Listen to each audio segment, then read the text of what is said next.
NATO leaders have wrapped up 2 days of talks in Vilnius, renewing their commitment to supporting Ukraine in defending against Russia's invasion. The alliance's annual summit also served as a platform for the G7 club of powerful democracies, which signed off on a declaration to offer Kyiv new security guarantees.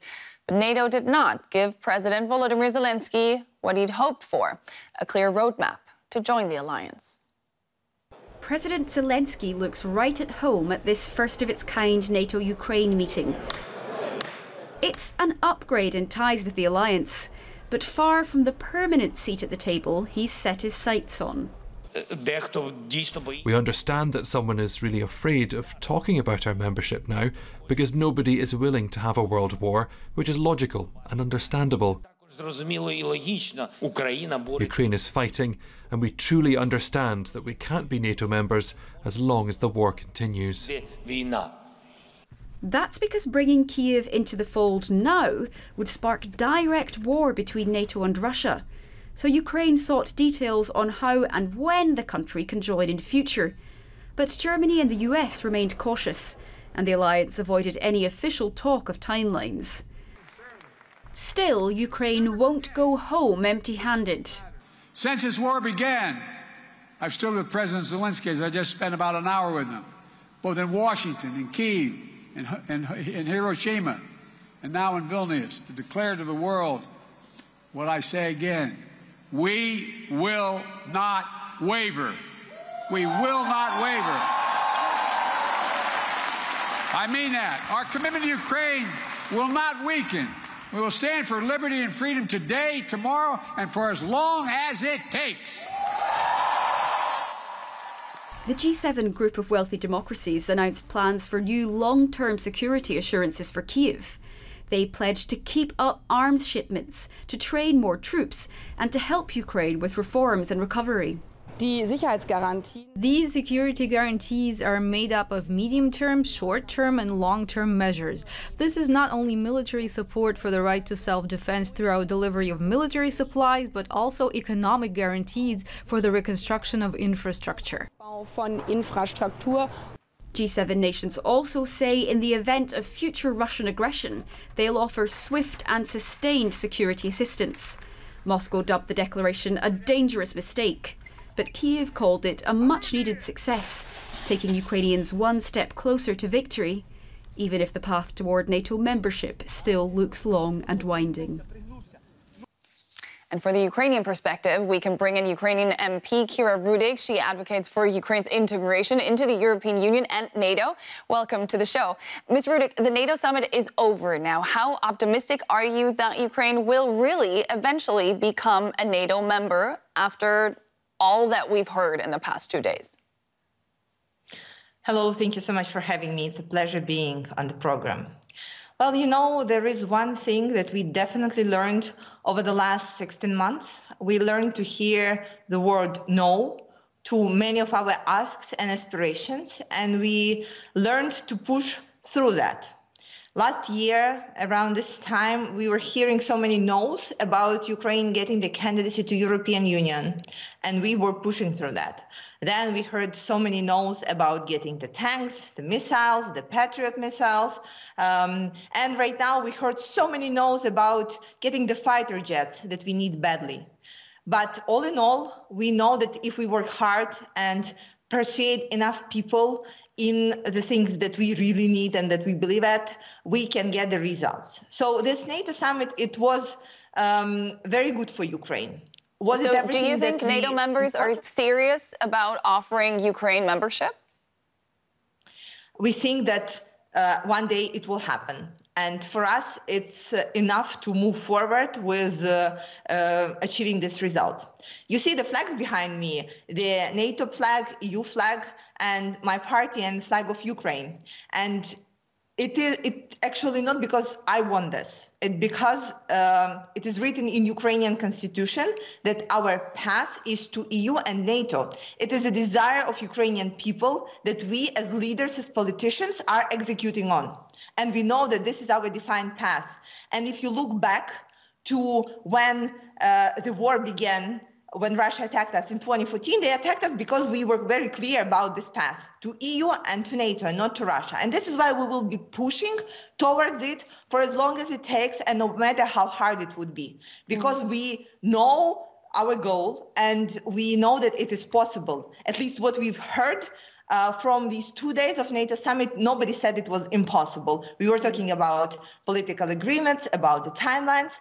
And for us, it would be enough. As I said, we already learned how to push through the toughest no's. And one of the confirmations of that was that there was an announcement that Ukrainian pilots would be training in different countries. And if you look back, even 2 months ago, it was really impossible. And everybody, literally everybody was telling us no about that. Yeah. Look at it right now. And the face of the push to turn these no's into yeses is President Zelenskyy. Yesterday, he seemed quite frustrated, but today we saw him row back, thanking the allies after saying that what he was seeing there, the attitude NATO was showing, was absurd. So was this in response to US and UK officials saying Ukraine should be more grateful for the aid it's receiving? Well, you see, we are always grateful, and I don't think that there is any speech of our leaders that would be missing a huge thanks to everybody who support us. We are very clear and we are living proof that you can only fight an enemy that is much larger and stronger than you when you are not fighting alone. And we clearly understand that. However, there is a huge difference because all the NATO leaders that were present at this summit, they are going home to their peaceful countries. And President Zelenskyy is going back home where almost every night we are attacked by Russian missiles. And we do not know if we are going to wake up in the morning. And this is why, of course, he is frustrated when the goals that we see in front of us, that we are not achieving them this time. But again, we are grateful. And again, we know that one day we will get them. There are speculations about NATO saving up Ukraine's accession as a kind of bargaining chip in possible negotiations with Russia. Do you think that this is what's happening right now? I think that Russia is looking at every hesitance as a weakness. That is absolutely true. And we know that, and President Zelenskyy was very open about that, that every time they see an opportunity, a possibility for themselves, they will use it, and they will use it in their propaganda. Would Russia think right now that it is an opening for a negotiation with them? Absolutely yes. And it is our goal to assure the world and assure our allies that there are no negotiations. No negotiations, no bargaining, for one particular reason. First, we are not trading our people and our territories. But there is a bigger one. As of right now, 9 years into the war and 16 months into full-scale invasion, there is not a person or an organization who can assure that Putin will keep his part of the deal, his part of the bargain. And until there is a mechanism or a way to make sure that Russia would not attack us again, there are no even discussion of the potential negotiations. All right, that was Kira Rudik. She's a Ukrainian MP. Thank you so much for your time.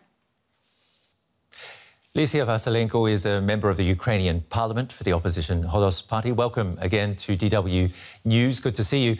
President Zelenskyy called the NATO summit results good but not ideal. Would you say that's an apt summary of what we've seen today?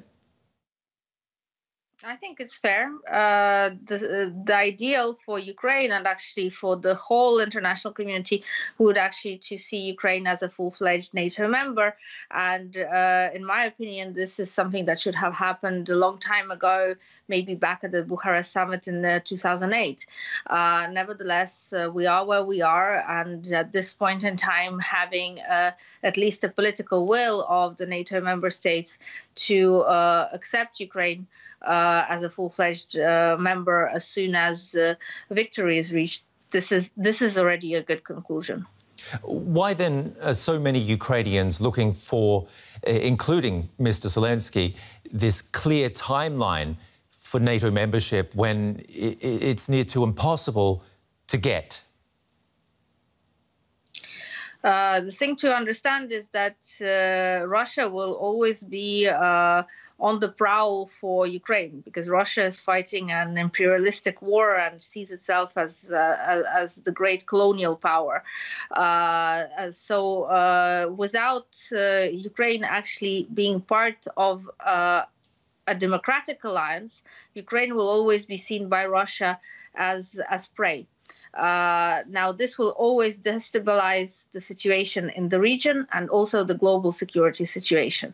I think that many defense and security bodies of the NATO member states realize that.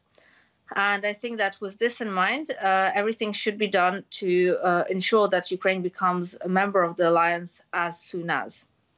Is it a tightrope walk for NATO, though, to send a strong message to Russia, but not overly strong as to not provoke Russia into possibly doing worse than it already is?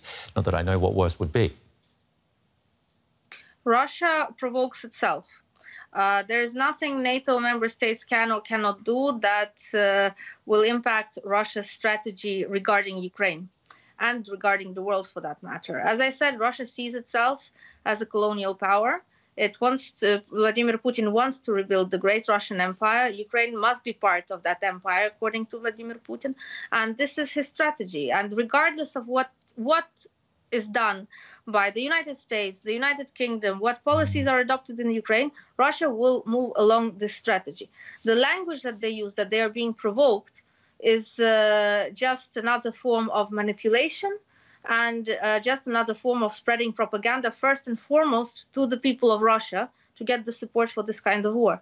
This is all that is happening, and I think this has been made clear in the last 16 months of the escalation of Russia's aggression, and especially over the last 9 years when Russia has unfolded a war in the middle of Europe.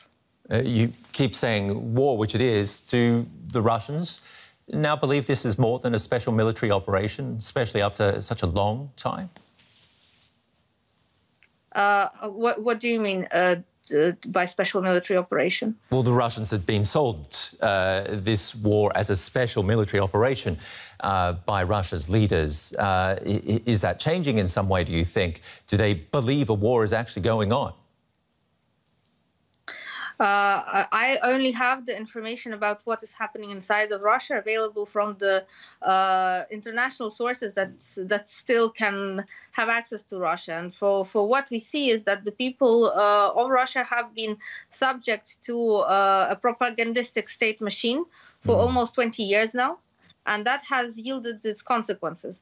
So whatever is being put forward by the Kremlin is being bought by the Russian people. What about the strategies of President Zelenskyy? He tweeted that NATO could be using Ukraine's NATO membership as a bargaining chip in negotiations with Russia. Is that what's happening, do you think? I would be very disappointed if that is so. The only way and the only basis for Ukraine to have negotiations with Russia would be to see a full pull-out of Russian troops from the territory of Ukraine. All other negotiations, while Russian troops are stationed in Ukraine and while Russia is launching missile attacks on Ukraine on a daily basis, these negotiations will yield no results, and any of these results will have to be deemed as null and void, because this will be an agreement under coercion, under force. And as we know very well, under international law, any such agreements reached under force or threat of use of force are deemed null and void. This is exactly what was happening back in 2014-2015 with the so-called Minsk agreements, and I don't think that anyone in the world would like to repeat this sad part of history. Lastly, NATO says Ukraine can become a member once it fulfills certain preconditions. Are you aware of what those preconditions could be? Well, NATO is not just about the military standards that an army needs to adhere to become part of the alliance, although Ukraine has proven, especially in the last 16 months, that we are more than capable of meeting these NATO military standards. And we are working towards improving things even more. But NATO is also about a certain political setup in the country. It is about the rule of law. It is about transparent procedures in government affairs. And Ukraine has some issues. I'm being honest here, but despite the war, we are working through them. We are going through the reforms. We are adopting the legislation that is necessary for the country in full, not just the military, to function according to NATO standards. And I think this homework is ongoing, and we're completing it quite successfully, despite the war, despite the daily and nightly attacks. So I should say that there should be minimal concerns there, and more of a confidence that Ukraine is able to achieve the standards which are necessary for us to be a full-fledged NATO member. Well, fighting war at the same time as fighting corruption and fighting for good governance is certainly a huge task. But what better time than now? Ukrainian lawmaker Lesia Vasilenko, thank you very much for being on DW.